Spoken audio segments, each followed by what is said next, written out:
BRS లో రోజు రోజుకు వలసలు పెరిగిపోతున్నాయి. అధికారం కోల్పోయిన తర్వాత పార్టీ నేతలు ఒక్కొక్కరిగా కారు దిగి కాంగ్రెస్ లేదా బీజేపీ కండువా కప్పుకుంటున్నారు. అయితే మొదటగా ఒక్కరేగా వెళ్లింది అనుకున్న బీఆర్ఎస్ అధినేతనకు ఇప్పుడు పార్టీ ఖాళీ అవుతుందేమో అనే భయం పుట్టుకొస్తుంది. మొన్నం కడియం, నిన్న రంజిత్, ఇప్పుడు తాజాగా రాజేంద్ర నగర్ ఎమ్మెల్యే ప్రకాష్ గౌడ్ కూడా బీఆర్ఎస్ ను వీడి కాంగ్రెస్ లో చేరేందుకు సిద్ధమయ్యారు. అయితే ఇప్పటికే పార్టీ అగ్రనేతలతో మంతనాలు జరిపిన ప్రకాష్ గౌడ్ త్వరలోనే కాంగ్రెస్ పార్టీ కండువా కప్పుకుంటున్నారని చెబుతున్నారు.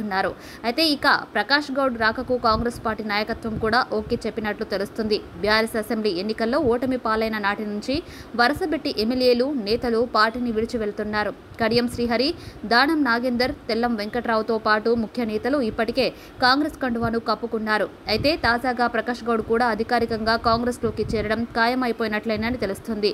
ఇక ఈ విషయం నగరంలో బీఆర్ఎస్ కు కోలుకోలేని దెబ్బగా మిగిలిపోతుంది.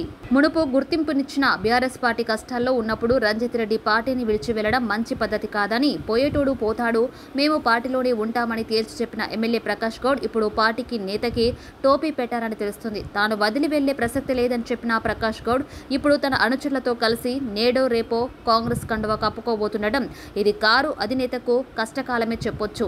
ఇక తొలుత పార్లమెంటు ఎన్నికల్లో పోటీ చేసే అభ్యర్థులకు బీఫామ్ ఇవ్వడంతో పాటుగా పార్టీ అనుసరించాల్సిన వ్యూహాన్ని ఖరారు చేసేందుకు తెలంగాణ భవన్లో మాజీ సీఎం కేసీఆర్ ఆధ్వర్యంలో బీఆర్ఎస్ విస్తృత స్థాయి సమావేశం నిర్వహించారు. ఇక ఈ సమావేశానికి బీఆర్ఎస్ కీలక నేతలు, ఎమ్మెల్యేలు, ఎంపీ అభ్యర్థులు హాజరయ్యారు. అయితే ఈ కీలక భేటీకి మాజీ మంత్రి తలసాని శ్రీనివాస్ యాదవ్, రాజేంద్ర నగర్ ఎమ్మెల్యే ప్రకాష్ గౌడ్, తలసాని కొడుకు తలసాని సాయి కిరణ్ యాదవ్ గైర్హాజరయ్యారన్న ప్రచారం జరిగింది. అయితే తలసాని శ్రీనివాస్ యాదవ్ ఈ సమావేశానికి హాజరయ్యారని, సికింద్రాబాద్ అభ్యర్థికి బీఫామ్ అందించారని తెలిసింది. ఇక ఈ విషయాన్ని ఆయన తన సోషల్ మీడియా ఖాతాలో ప్రకటించారు.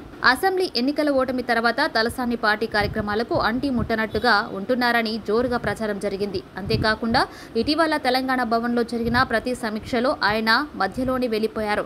దీంతో తలసాని వ్యవహారం పార్లమెంట్ ఎన్నికల గులాబీ పార్టీలో వేళ హాట్ టాపిక్ గా మారింది. కానీ ఆయన పార్టీ సమావేశాలకు హాజరవుతున్నారని, వివిధ కారణాలతో ముందే వెళ్తున్నారు కానీ పార్టీకి దూరంగా లేరని అంటున్నారు. తలసాని సాయి కిరణ్ యాదవ్ మాత్రం సమావేశానికి హాజరు కాలేదని తెలుస్తోంది. మరోవైపు కాంగ్రెస్ పార్టీ అధికారంలోకి వచ్చిన వెంటనే రాజేంద్ర నగర్ ఎమ్మెల్యే ప్రకాష్ గౌడ్ సీఎం రేవంత్ రెడ్డితో భేటీ అయ్యారు. ఆయన హాజరు కాకపోవడం చర్చనీయాంశమైంది. బీఆర్ఎస్ ఓడిపోయిన తర్వాత కూడా కేసీఆర్ పుట్టినరోజు వేడుకల్ని తలసాని శ్రీనివాస్ యాదవ్ ఘనంగా నిర్వహించారు. ఆ సమయంలో తన కుమారుడు సాయి కిరణ్ యాదవ్ కు సికింద్రాబాద్ ఎంపీ టికెట్ కోరుకున్నారు. కేసీఆర్ కూడా ఆయనకు ఇచ్చేందుకు సిద్ధమయ్యారని బీఆర్ఎస్ వర్గాలు చెబుతున్నాయి. గత ఎన్నికల్లోనూ తలసాని కుమారుడు లోక్సభకు పోటీ చేశారు, ఓడిపోయారు. ఈసారి అసెంబ్లీ ఎన్నికల్లో సికింద్రాబాద్ పరిధిలో 1,00,000కు పైగా ఓట్ల మెజార్టీ బీఆర్ఎస్ అభ్యర్థులకు రావడంతో సులువుగా గెలుస్తారని అనుకున్నారు. అయితే అనూహ్యంగా పోటీ చేయడానికి సాయి కిరణ్ యాదవ్ వెనుకడుగు వేశారు. తర్వాత కేసీఆర్ తలసాని శ్రీనివాస్ యాదవ్ నే బరిలోకి దిగాలని కోరారు. కానీ తలసాని మాత్రం అంగీకరించలేదని బీఆర్ఎస్ వర్గాలు చెబుతున్నాయి. చివరికి పార్టీ అభ్యర్థిగా సికింద్రాబాద్ ఎమ్మెల్యే తీగుళ్ల పద్మారావును ఖరారు చేశారు. ఆయన కోసం మొదట్లో కొన్ని రోజులు పనిచేసిన ఆయన ఇప్పుడు పూర్తిగా సైలెంట్ అయిపోయారని అంటున్నారు. కానీ ఆయన బీఆర్ఎస్ గెలుపు కోసం ప్రయత్నిస్తున్నారని అన్నారు. ఈ రోజు రేపు రాబోయే రోజుల్లో మనమందరం ఒక కట్టుదలతో, ఒక పట్టుతో ఏ విధంగా మనం అందరికీ కూడా ఇలాంటి పోయిన వాళ్ళకందరూ కూడా ఏ విధంగా బుద్ధి చెప్పాలని మీరు అందరుకున్నారు. మేమున్న వాళ్ళమందరం కూడా పార్టీలో పోవాలి అనే ఆలోచన ఎవరికి కూడా లేదు. కార్యకర్తలు, నాయకులు కూడా, పెద్దవాళ్ళు కూడా ఎవరు కూడా ఆలోచన కూడా రానియద్దు. మనమందరం కూడా వీటిని కర్మ పోతూనే ఉంటాడు, వస్తూనే ఉంటారు. కానీ మనం కూడా ఒక పరి ఆలోచించాలి. పెద్దలు కూడా మేము చెప్పేదంటే ఇవాళ కష్టాల్లో ఉన్నప్పుడు రంజిత్ రెడ్డి గారు ఒక పరి ఆలోచించారు. మన పార్టీ ఓడిపోయింది, ఇలా మన నాయకుడు కష్టాల్లో ఉన్నాడు, మొన్న ఒక విషయం కూడా జరిగింది. ఇవన్నీ దృష్టిలో పెట్టుకొని నాయకుడు ఇచ్చి పెట్టుకోవాలంటే ఎట్లా మనసు వస్తుందో మీరు ఒకసారి ఆలోచించాలి. ఇన్ని కష్టాలు మనం ఉండకపోతే మన నాయకుడికి పట్టుదల ఎట్లా దొరుకుతుంది? మనం నమ్ముకున్నప్పుడు మనం కూడా ఆయన నమ్ముకొని ఉండాలి. నువ్వు నమ్ముకునే వాడికి విడిచిపెట్టేస్తాడు, ఎవరు ఆలోచిస్తారు, ఈడు పోతే ఇంకోటి వస్తాడని అనుకుంటారు.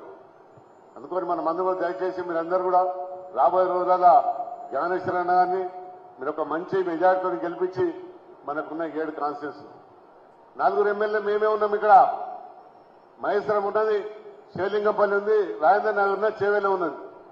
ఇవన్నీ కూడా మంచి ఓటర్స్ ఉన్న ఇవన్నీ కాన్స్టిట్యూన్సీ అనుకుంటే మంచి మెజార్టీతో మేము అందరం కూడా గెలిపించే బాధ్యత మేము తీసుకుంటాం.